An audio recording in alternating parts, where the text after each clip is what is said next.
Right, let's do it. Bonjour à tous, NBA haters. On est back. On est là avec vous sur un épisode spécial aujourd'hui. On va parler de Kobe. Avant tout ça, bien entendu, merci à tous ceux qui comme d'habitude, nous suivent, interagissent avec nous. Merci à nos nouveaux abonnés. On est en train tranquillement en train de grow notre audience et c'est apprécié là. Donc, merci à tout ça. On a un beau deck aujourd'hui. Wow! Je vais présenter un petit peu tout le monde. Plus Johan, comme d'hab. What do you do, Johan? Ça va, ça va, ça va. All right. On a Mr. Calum, Mr. Lakers, avec son jersey des Lakers. Always. All right. 24. You see it? You see it? Marine, a.k.a. Miami. Oh, Coach K is coming up. Marine, a.k.a. Miami Vice in the building. What up, Marine? Tranquille. All right. On a Nico le Rook. What up, Rookie? Ça va ou pas? On est là. Ça va. All right. That's what's up. That's what's up. Et Tatan, a.k.a. King James, le fan. Ça va ou quoi, Tatan? Ça va, Pépé. Excellent. Coach K is there. Je ne sais pas si Coach K, tu m'entends ou pas? Not yet. Au pire, on va wrap up ça ici. Aujourd'hui, ben voilà, on parle de Kobe. C'est sa journée aujourd'hui. On va essayer de passer au travers de ce podcast, surtout pour moi. Là, mais on est capable de faire ça. On va commencer avec le début, hein, la draft en fait de Kobe. Producer Johan, je vais commencer avec toi. Donne-moi un petit peu tes impressions sur ce Young Kobe, un skinny kid, Lower Marion High School. Tu te rappelles de quoi à ce moment-là de Kobe? Là, vas-y. Ben, je pense que je me rappelle d'un temps où on était obligé d'attendre les magazines, tu vois, pour connaître les gens sur la NBA et les gens qui arrivaient en NBA, quoi. Donc, c'est superstar, tu vois. Tout le monde disait, ouais, il est trop jeune, tu vois, et un peu arrogant. Ouais. Ça, c'est un truc, c'est le premier truc de Kobe, tu vois. Pas de possibilité de voir des vidéos sur Internet. J'attends tout le 56K, tu vois. Je ne sais même pas si j'avais le 56K à l'époque, tu vois. Mais super hype. À l'époque, je me souviens qu'on jouait, tout le monde, surtout un peu après sa draft, tu vois, parce que ça, l'évolution d'Internet et tout. C'est ça, ouais. T'as eu, tout le monde, moi j'avais mon jersey Kobe, j'avais les chaussures, les Adidas, là, ugly as fuck, tu vois. Adidas at the time, merci de préciser ça, parce qu'il faut pas se... Ouais, il a commencé avec Adidas, en fait. True. Mais genre, grosse hype, arrivé aux Lakers, je pense qu'on va parler un petit peu des Hornets ou des Nets qui l'ont laissé passer, tu vois. Definitely, c'est ça. Mais gros calibre, tu vois. OK. Non, excellent. Merci pour ça, Johan. Calum, justement, j'ai vu que tu as réagi tout de suite quand tu as entendu Johan parler que les Hornets l'ont laissé passer. Je ne sais pas si toi, déjà à l'époque, est-ce que tu es déjà à Kobe, déjà sur ton radar, ou est-ce que c'est après que tu vois ça? Et parle-moi un peu de ce choix des Hornets, de le drafter 13e et en fait de le donner aux Lakers par la suite, quoi, tout simplement. Mais alors moi, il faut savoir, en général, je n'aime pas les joueurs à hype. J'ai jamais aimé les joueurs à hype. Je préfère les underdogs, tu vois. Donc, à l'époque, quand il est arrivé en NBA, flashy, tout ça, tu vois, Kiwan qui est là, et te dira Kiwan, c'était un fan, Kobe, banana. Et moi, j'étais là, non, ce mec-là, trop de flash, trop de trucs, j'aime pas, tu vois. Donc, au départ, j'étais pas un grand fan, mais he grows on you, tu vois. Erreur monumentale de Hornets, en fait. Ils sont encore en train de payer cette erreur, tu vois. Mais clairement. Parce qu'ils n'ont jamais rien fait depuis. Et quand tu vois la carrière de Kobe, même eux, ils doivent être en train de se mordre les doigts, quoi. Non, clairement, merci pour ça. Justement, je profite pour donner un petit shout-out à ce moment-là à Jerry West et à Dr. Boss, parce que Jerry West, à l'époque, c'est lui le GM des Lakers. Dr. Boss, on sait que c'est un exécutif qui a réussi à mettre en place les grosses équipes. On parle depuis des Showtime Lakers après justement l'époque de Kobe et Shaq et tout ça. Donc, vraiment beaucoup de crédit à Dr. Boss ici. Tatan, toi, Kobe, je sais que tu es un gars de LeBron aujourd'hui, c'est la journée pour parler de Kobe, definitely. Mais parle-moi du tout début pour toi, là, ça donne quoi en fait, Kobe? Si on parle dès la draft, là, est-ce que tu te rappelles de highlights, tu te rappelles de vas-y, c'est quoi en fait? La première action que j'ai en tête de Kobe, c'est l'espèce de dunk qu'il fait sur Ben Wallace. Il crosse, je sais plus qui, là, il crosse un gars devant. En tête de raquette, là. That was in pre-season, c'était malade, ça. Ouais, c'était en pré-saison, ouais. Et c'est la première highlight que j'ai en tête de Kobe. Exact. Non, c'est bien de dire ça dès le début. Tu te dis, oh my God, ce gars-là, il a pas peur, il n'a pas froid aux yeux, justement. Et voilà. Son année rookie, je vais envoyer ça dans la direction de Nico, justement. Quand même, je ne sais pas, tu te rappelles un peu, Nico, je pense qu'il struggle un peu à the beginning. Parce que, veut pas, en NBA, enfin, quand Kobe se fait drafter, c'est pas comme s'il est un starter direct, là. Il y a des gens devant lui dans la rotation. Je pense à Eddie Jones, je pense à Nick Van Exel. Puis, donc, on voit qu'il a des flashes, mais il struggle. C'est pas tout de suite qu'il est starter. Est-ce que tu peux parler justement un petit peu de, je ne sais pas si tu te rappelles de l'impact que des vétérans comme Eddie Jones ou Nick Van Exel pouvaient avoir sur lui à ce moment-là et son année de rookie un petit peu, son jeu, si tu t'en rappelles. Vas-y, Nico. Ouais, justement, mais quand Byron Scott, je crois, il revient et coach les Lakers, justement, il parle de ça beaucoup. Il parle de l'année de rookie de Kobe et de le prendre sous ses ailes, quoi. Exact. Ouais. Byron était en fin de carrière, c'est bien de préciser ça. Vas-y, continue. Yeah. Et je me souviens, enfin, moi, à l'époque, j'avais 3 ans, 2 ans et demi. Donc, je me souviens pas trop, mais quand je regarde, je me souviens contre les Jazz, je crois, Kobe, il essaie de prendre le match à son compte, fin de match, et il fait des airballs. Et tu vois Shaq, il vient auprès de lui, et genre, il essaie de le rassurer, il essaie de lui dire que bon, le futur est à lui et tout ça. Donc, je pense que depuis le début, il a toujours eu cette confiance en lui. Et que les gars, en fait, ils ont suivi qu'il allait être un big star dans l'NBA et ils ont essayé de le groomer, quoi, de le faire monter. Donc, nice. voilà. Non, c'est bon. Merci de parler de ça. Effectivement, je me rappelle de ces airballs en playoff contre Utah. Et c'est pas comme s'il en envoie un, il en envoie 4, you know. Mais Shaq qui dit à l'époque, ben, en fait, c'est que lui qui avait les guts de prendre ces shoots-là, en fait, tu vois. Someone has to take them. Et dès le début, tu vois qu'il n'avait pas peur, il n'avait pas froid aux yeux, pardon. Marine, toi aussi, je sais que tu es plus je dirais, de la génération Nico, mais vas-y, parle-moi un peu, like Kobe, the early beginning. Je sais que tu n'étais pas là, mais tu as dû sûrement revenir rewatch et tout ça. C'était quoi tes impressions, en fait, sur le joueur? Ouais, moi, je suis née, il était en 2e saison NBA, tu vois, donc il y a forcément du rewind à me faire, tu vois. Ouais, tu vois, moi, 1998, tu vois, donc j'ai pas le même vécu que ceux qui n'ont pas de Kobe. Non, normal, t'inquiète. Pas mal de rewatch. C'est le dunk, la balle passe derrière le dos, 180, je viens la finir. C'est du poster. Il y a de la passe flashy, il y a forcément ce alley-oop pour chaque. Kobe, voilà, ça, c'est du sang-froid et beaucoup de highlights. Ouais, non, c'est clair. C'est clair.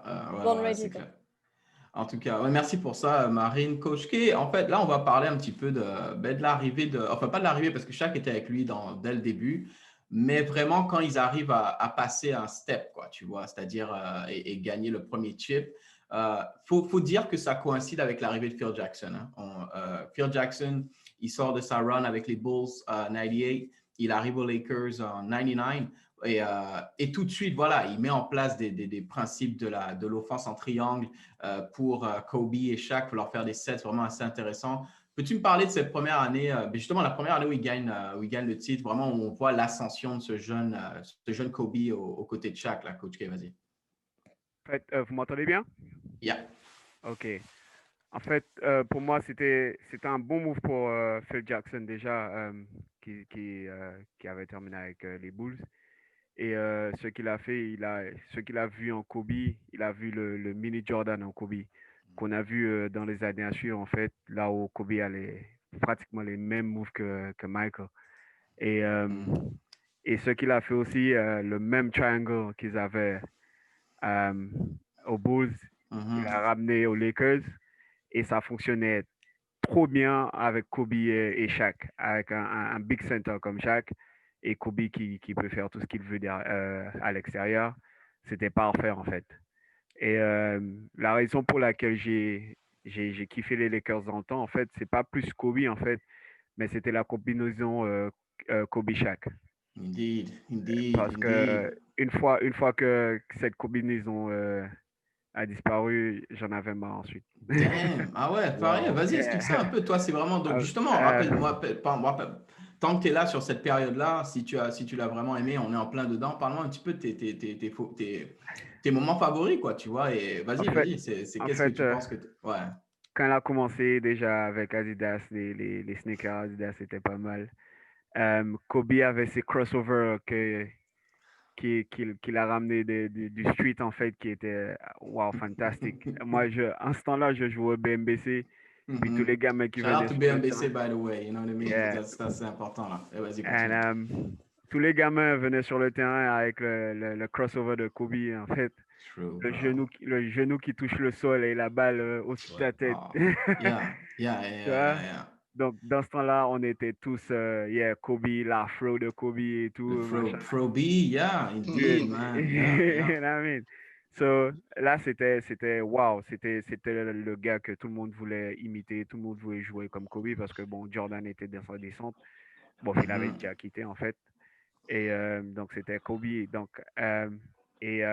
lorsqu'ils ont commencé aux Lakers avec Shaq, les alley-oops, le game, c'était mad, c'était beau à voir, en fait. Indeed, man. Indeed. Et vas-y. après, en fait, Kobe, en fait, a commencé à prendre la grosse tête, en fait. Il a voulu mener l'équipe.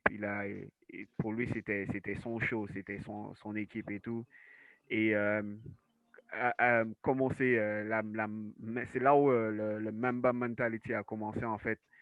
Là où c'est un workaholic. Il travaillait. Il voulait, en fait, un peu comme Jordan, en fait, hein, que l'équipe le suive dans ce truc, en fait. Que tout le monde travaille aussi fort que lui, aussi dur que lui, aussi longtemps que lui. Et chaque se dit, moi, j'en ai déjà donné assez à la NBA, quoi. Toi, t'es le petit jeune, do what you need to do, but I've done enough. Et Kobe ne pouvait pas comprendre ça, en fait. Et puis, je pense que c'est de là que ça a un peu casser les choses et tout. Merci pour ça. De toute façon, t'inquiète, on va revenir après à cette partie comme un peu la séparation et après les années Kobe post-Shaq. Je voulais juste quand même revenir sur cette période des titres et la consécration.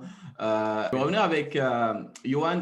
Juste pour rebondir en tout cas même que Coach K disait, où il disait que comment dire ça? Que Kobe, est-ce que c'est vraiment un truc qu'il a eu la grosse tête ou c'est plus qu'il travaillait tellement dur dès l'époque, hein? D'ailleurs, cette saison, il gagne le premier titre. Je pense que vous avez toute cette photo en tête où il a la main cassée quand il commence la saison, là. Les Lakers, il est out, puis il est avec son plâtre, en pyjama. He's working. Il est en train de travailler son shoot, là. Il travaille sa main gauche.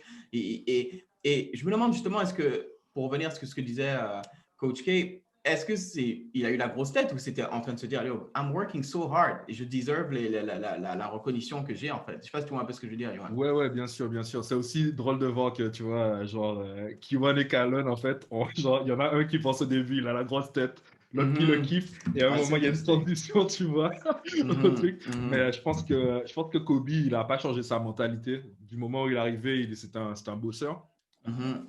Souvent, ces gens-là, enfin, tu les détestes, en fait. Il y a beaucoup de gens qui détestent les gens qui veulent plus. Hein. On ne va pas mentir.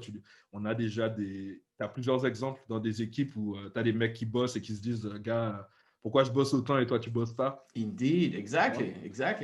Et je pense que c'est la grosse tête. Moi, je sais pas. Je pense que moi, je l'ai senti parce que médiatiquement, tu vois, c'est comme ça qu'il était, qu'on lui faisait son portrait, en fait, dans les médias, tu vois. Genre, est-ce qu'il veut trop? Est-ce qu'il veut truc? Mais quand tu lis les trucs sur Jordan à l'époque, c'est pareil, en fait. C'est pareil. C'est genre greatness, tu vois. C'est compliqué dans une équipe, surtout dans une ligue où il y a beaucoup de respect pour les anciens et les vétérans. Et quand tu as un petit jeune qui te dit, gars, je viens manger tes minutes là, dégage, t'es qui tu vois, même si Eddie Jones, il dit qu'Eddie Jones l'a beaucoup aidé. Oui. Mais en fait, il venait prendre la place d'Eddie Jones, tu vois. Il n'y a pas beaucoup de gens qui se souviennent d'Eddie Jones, mais mon gars. Eddie Jones. Non, he was a baller, man. Je me rappelle de ces Jordans aussi qui étaient nice. Like Jordans, ouais, ces Jordan étaient ouf. Ces Jordan étaient ouf. Les Jumpman, they were sweet. Kalon, justement, parlons un petit peu de cette ère. L'ère du three-peat des Lakers, l'ascension de Kobe, tu peux argue que...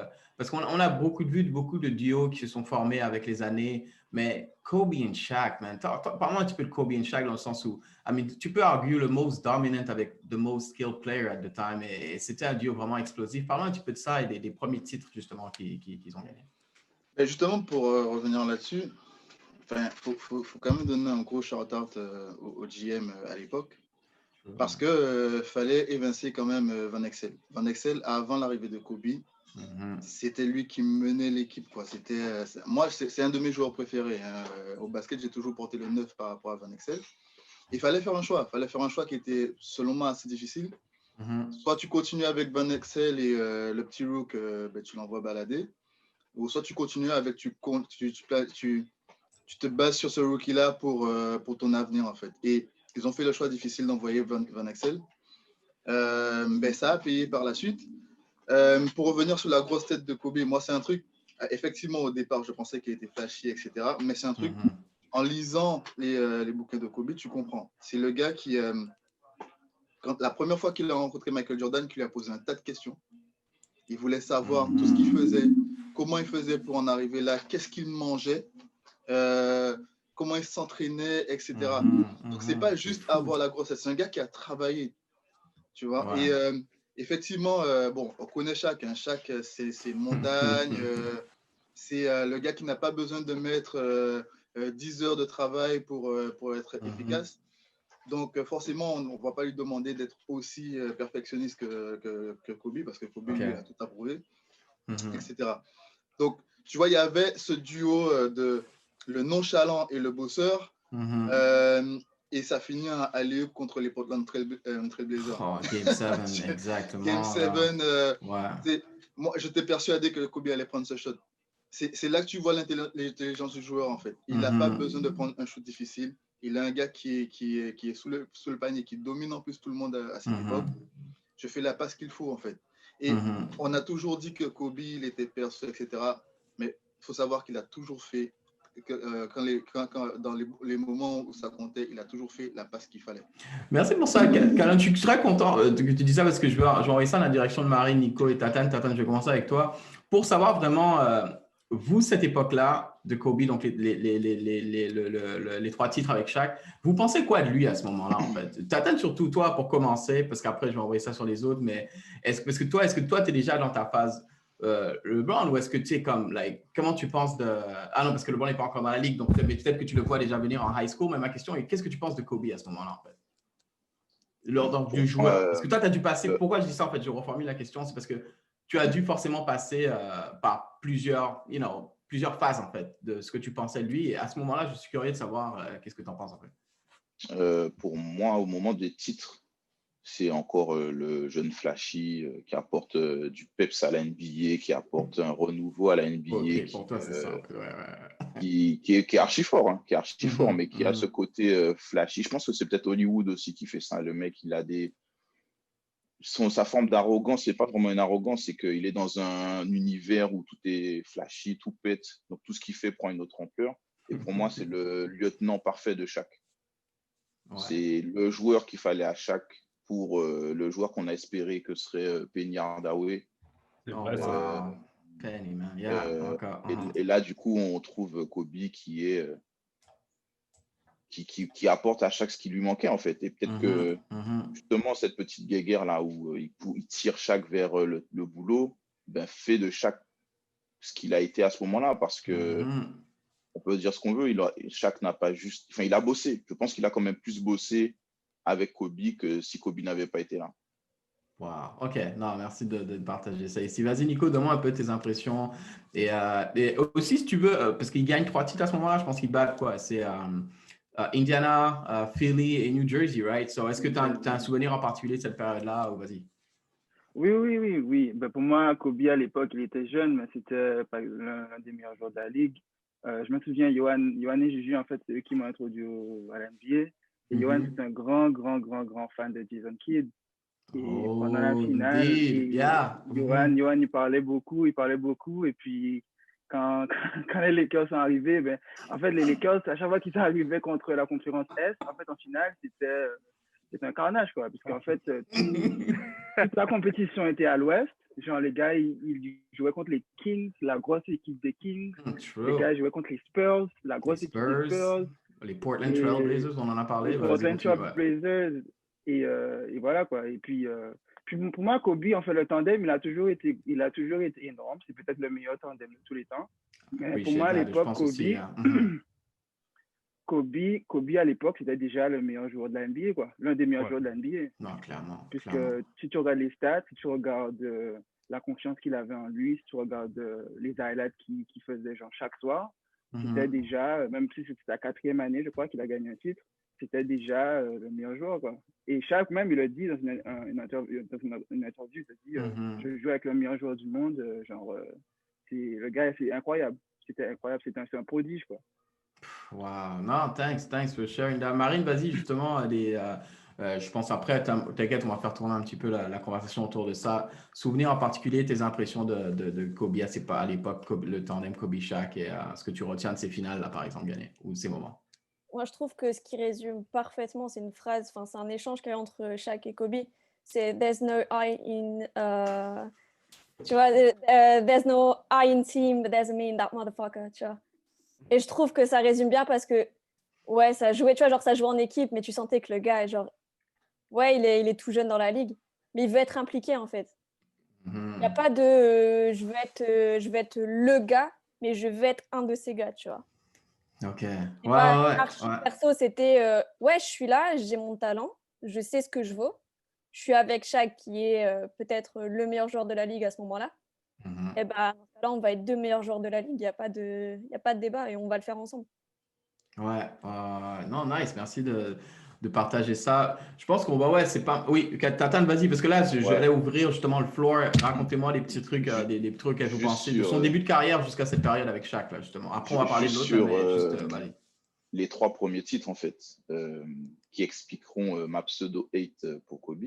Be careful, bro. Fais attention. Non, mais vraiment, en fait, Shaq, j'ai toujours été un fan de ouf. Shaq, on peut pas le détester, en fait, ce mec-là. Donc, j'ai toujours été un fan.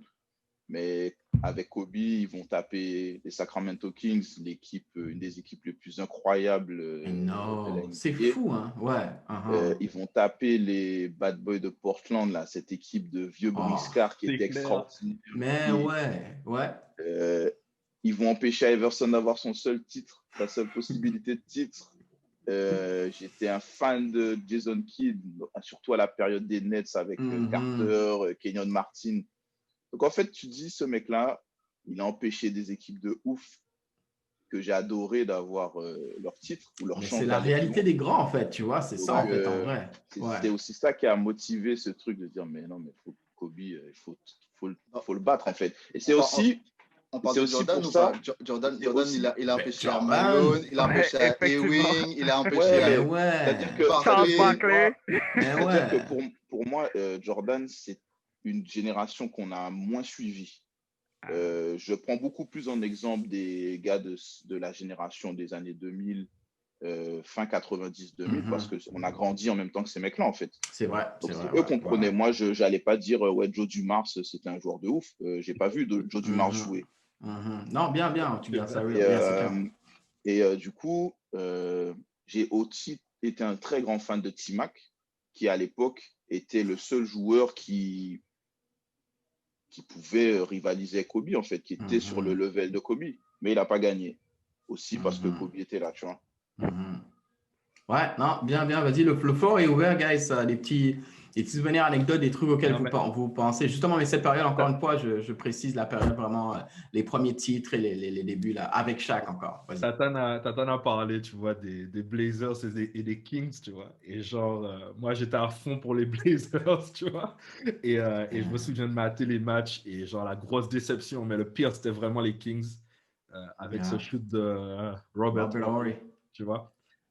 C'était vraiment une grosse déception, mais tu vois que les Lakers, ils dominaient, mais c'était juste fou, en fait. Cette équipe des Blazers, les gars, je ne sais pas si vous regardez à nouveau cette équipe, elle était de ouf. Deep team, non. C'était une énorme équipe, en fait. Tu avais Pippen, tu avais, comment il s'appelle, Zibo, tu avais Steve Smith, t'avais ouais. Wallace, t'avais Rashid Wallace, t'avais Grant à l'époque, Brian Grant, tu vois le gars qui a les Locks qui a fini à Miami là, je sais pas quoi là. C'est un PF, non? Je sais plus, mais il y avait, c'était stacked, ouais. Ouais, mais comme vous l'avez dit, moi je pense que c'est le truc de greatness. Hein. Si tu gagnes pendant longtemps, c'est que tu empêches des gens de gagner, tu vois. So that's just, je peux pas, I mean, Après, tu vois qu'il était, si on se base sur cette période pour Kobe. Tu vois qu'il voulait plus, en fait. J'ai bien beaucoup aimé, je pense que c'est Calonne qui a dit, ou K1 qui dit qu'il force Shaq à travailler plus. Mais ouais, en fait, parce que lui, il voulait plus, tu vois. Et juste une petite anecdote, moi, je me rappelle, il a fait, là, on remonte un petit peu beaucoup plus tôt, il a fait AAU avec Rip Hamilton. Je ne sais pas si vous voyez Rip Hamilton qui joue aux Pistons. Il jouait dans les suburbs de Philly avec Kobe back in the days. Et c'est Rip qui disait dans le podcast de Real Ones, qui disait, depuis cette époque-là, les mecs, ils ont 15-16 ans, là, et Kobe, il est déjà en train de parler de « Yo, bro, quand on se rend en NBA, on va devoir face des tougher guards, il faut qu'on adapte notre jeu. » Et Rip Hamilton était comme « Bro, like, de quoi tu parles, man? On est juste là, on relax, on a une game demain. » Mais c'est pour tout ça pour dire la mentalité et l'obsession du gars que quand il arrive là, en NBA, même s'il est rookie, pour lui, I'm supposed to be there, je suis censé prendre ces shoots-là. Et quand il commence à gagner, il se dit non, bro, I want more. Et voilà, quoi. Donc, on va wrap up ce segment sur ça parce que justement, comme on a fait, on s'est arrêté avec les titres et Shaq. Et puis, il y a eu cette séparation, on va parler de ça par la suite.